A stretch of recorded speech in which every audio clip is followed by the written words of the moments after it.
Hello friends, today we're going to be installing a mid-boost kit on this Fender Strat, 2019 1950 Strat, kind of the equivalent of the Ventera Strat today with the different neck radius. But I love this guitar, I love the way it sounds. I have two Strats, Fender Strats, and this one just sounds so much better, so much clearer, less muddy. So I'm hoping that the mid-boost kit doesn't ruin that. But I figured I'd give it a shot and also help some people online that may want to put it in as well. Alright, first thing I'm going to do is unsolder the input jack because we're going to be putting in a stereo input jack. So let's go ahead and remove this white and black wire from the... Actually, I'm just going to cut them. Why struggle in life?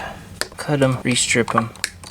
There's plenty of slack there. Alright, now that I've got that out, I'm going to take a socket or wrench and get that out right there. Looks like this 1/2 socket will do the trick. Okay, so I'll put that in my little parts box. Good to keep everything in a little parts box. Everything that I'm taking off in there, which helps a lot. Alright, the next thing I'm going to do is take off each of these tone pot nuts. We'll see if the 1/2 will fit. I doubt it will. Oh, it does. That's pleasant. We'll get all these pots out. All these pots will be going to other projects that I have. I'll reuse them in the future. Alright, so let's flip it over now. All the washers in there. Try to remember that they had washers in the first place. Now that I've got those, I'm going to start unsoldering everything. Just in case you have to put it back, it's good to take a record of what was. But right now, I'm just going to either cut or desolder. I think I'm just going to cut everything. Alright, so to make things quick, I'm just going to cut the wires from the pots. Just cutting off all the wires, man. All the wires that connect the ground.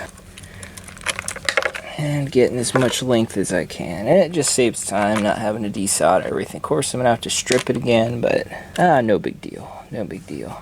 Alright, so there are our tone pots.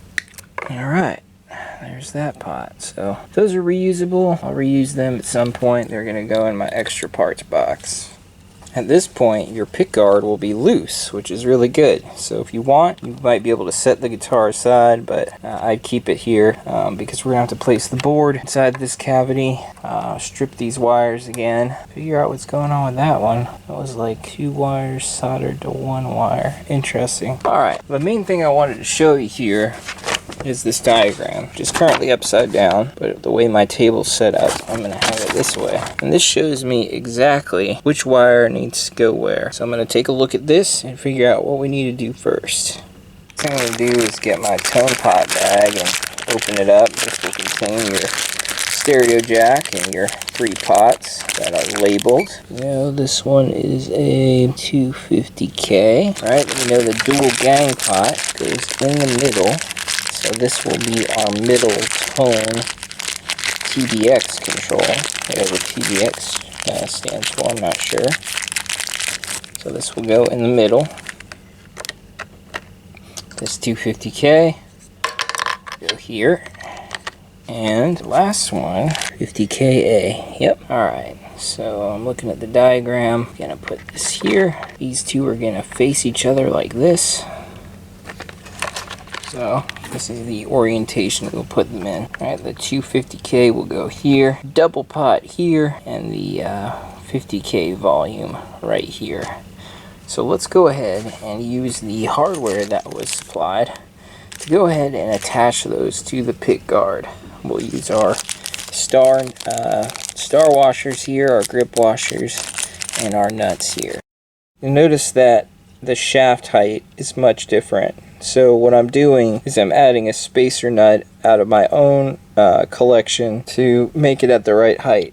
Okay, we give them a good tightening with the 1/2 socket, and if you're not gonna adjust the shaft height, you're gonna need a deep socket for that particular pot. Make sure they are facing the way they are on the diagram and tighten them up.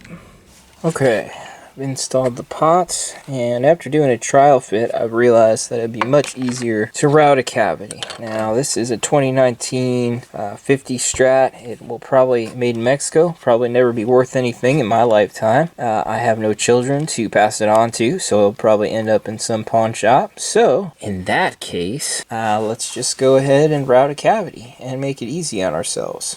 First thing I'm going to do is draw a little line here. Go ahead and put the tape on the back like so. Just want to ensure that we route the proper size, and I want it to be as close to this pickup hole right here as possible. It may even cut into it because I certainly don't want my route to be visible outside of the pick guard. So we've got to be very careful here. I'm going to make a very thin line. Very good. Alright, what's cool with this is that I can start my route very easily because there's already a hole here, so I can just, you know, route it, just lower my router and start routing instead of having to cut the first hole. Alright, well, let's get to routing and making a mess. Let's make a mess. Sadly, I must take the neck off since my router is so large. Alright, let's continue. Alright, moment of truth.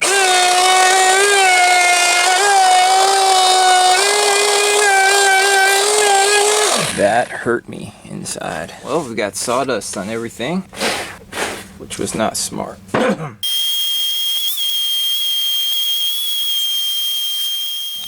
now going to route a battery compartment underneath the board.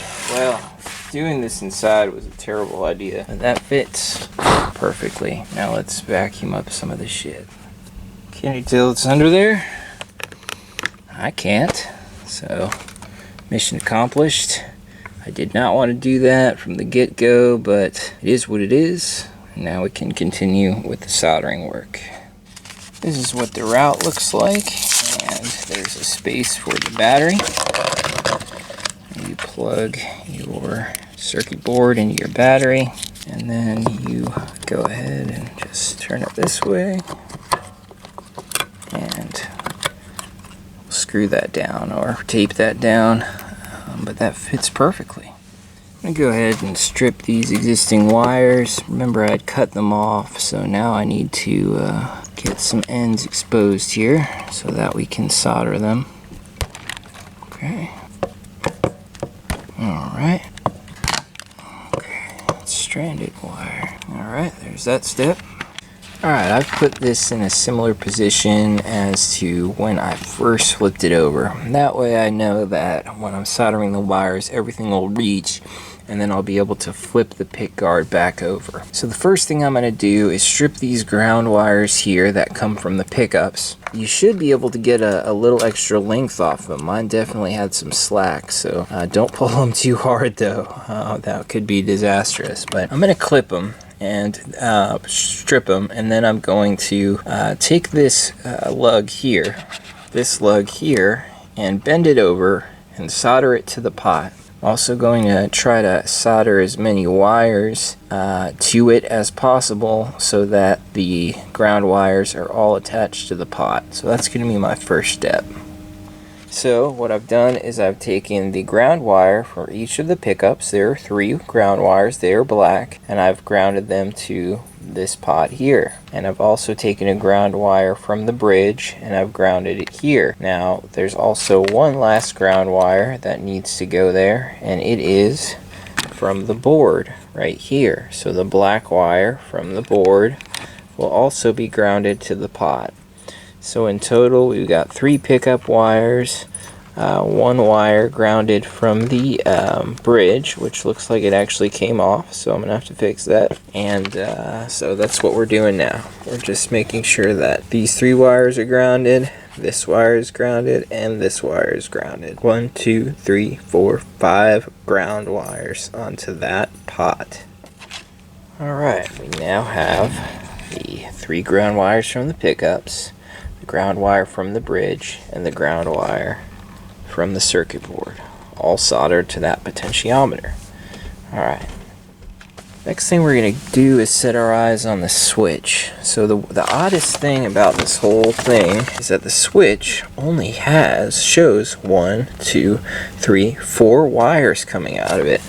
Well, you can see right here we've got the 3 wires from the pickups, but we also have an array of black wires that used to go to the tone pots and the volume pots. And our diagram is also telling us only one side of the switch is going to be used. So what we've got to do here is cut all of these black wires out, I'm guessing, And then we're going to wire the yellow wire from the board into a pot, and then from the pot to the fourth terminal here. Let's go ahead and cut those black ground wires, or those black wires. Alright, so now that we've taken the wires off of the switch and we've gotten the hole visible here, we're going to go ahead and wire this yellow wire from the board. Right, the yellow wire comes from the board here, and we're going to wire it to the middle bottom terminal, this one right here, the middle bottom terminal of the dual gang pot. And then from the middle terminal, we're going to take a new wire and we're going to put it in that hole in the switch that we've prepared. So that's going to be our next step. Okay, just as I said, the yellow wire from the board, remember the yellow wire goes from the board to the dual gang pot bottom middle terminal, and from there the wire goes straight to the empty hole in that switch. The other side of the switch remains unused. We're now going to set our sights on the dual gang pot. The dual gang pot requires a jumper from the top middle terminal to the lower right terminal. Alright, we have the jumper through. Now, let's take a look at our diagram. We need a resistor. Here, we're going to take it and put it in the same bottom right hole. Let's go ahead and solder it and clip off the excess stuff. We got a jumper wire from lower right to upper middle. We've got a resistor in the same lower right that we're now going to solder on the top. There it is. Very nice. Next thing I'm going to do is take my capacitor and put it in the upper right terminal, curl it around.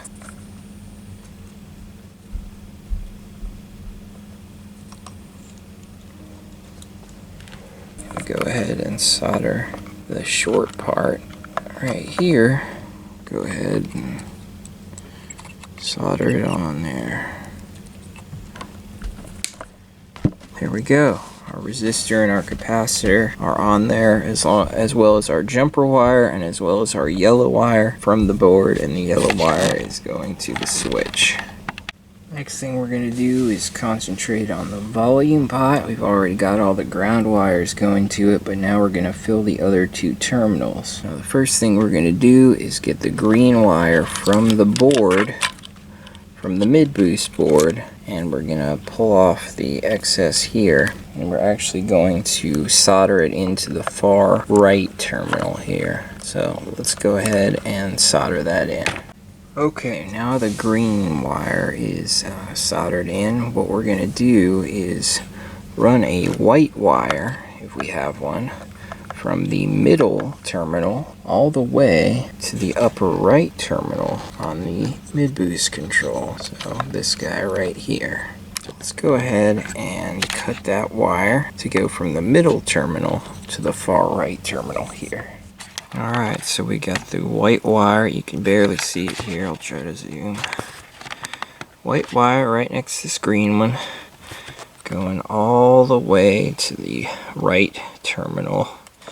Next thing we're going to do is, working on this tone pot, we're going to ground the input jack black wire that came from the input jack.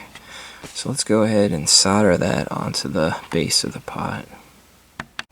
Alright, and that's a great ground connection. So now what we're going to do is actually take the white wire that came from our input jack, and we're going to put it in the middle terminal of this pot here. So let's do that now.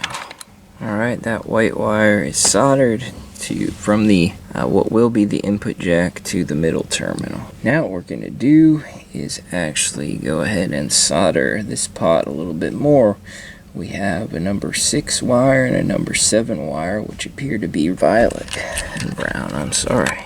The violet wire is going to go in this left terminal here. I'm actually going to clip a little bit off, probably that much because it's a little long. Alright, the violet wire from the board has been soldered to the left terminal here. Now the brown wire That's right next to the violet wire. Needs to actually go to the right terminal, something I missed earlier. So let's go ahead and poke that through along with that white wire on the very right. Alright, the brown wire is now soldered into the right along with that white wire that connects to the other pot. So let's move on to the next step. Alright, let's take a look at where the battery lives.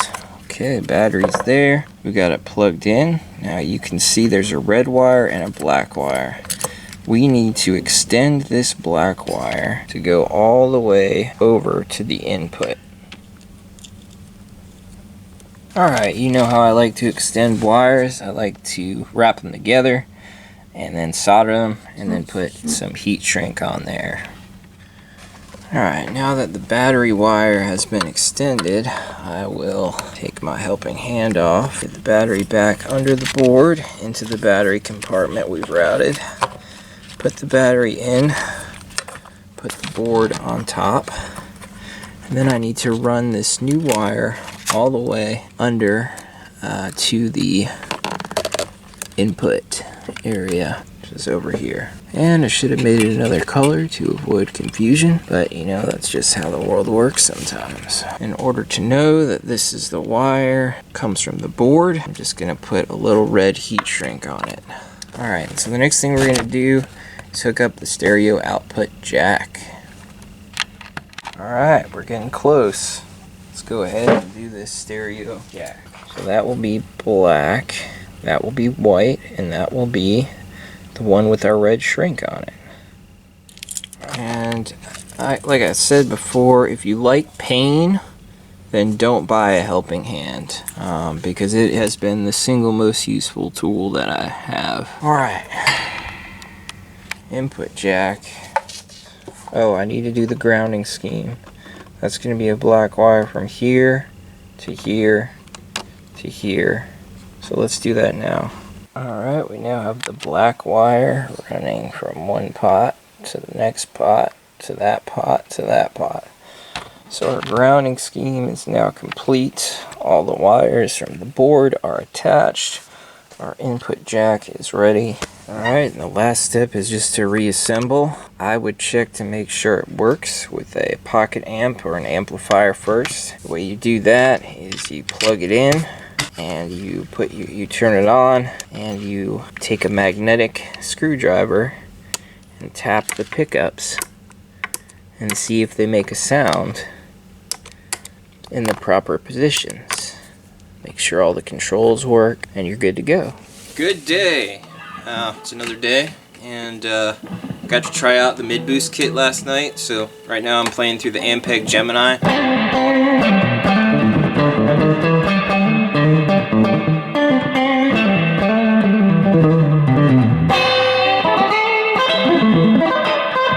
And this amp has a lot of headroom, so let's just play a couple chords. This is the regular tone.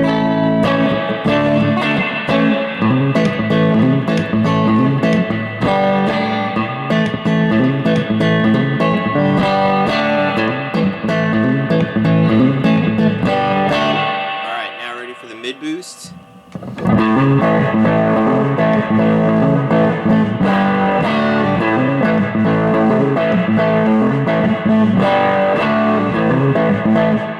Huge difference, huge sound. I mean, it takes an amp with such little, such headroom.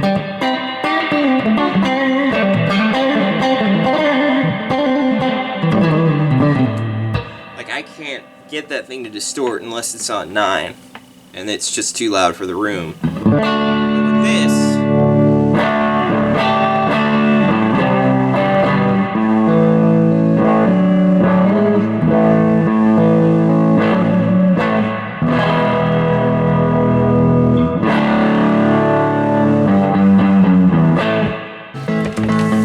alright, so we got a loop going.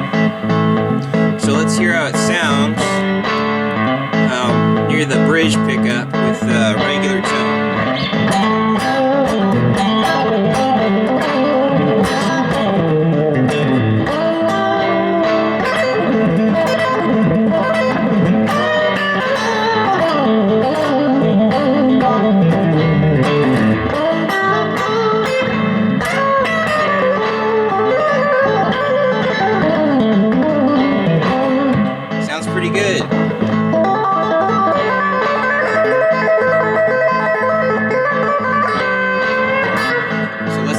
mid-boost on now.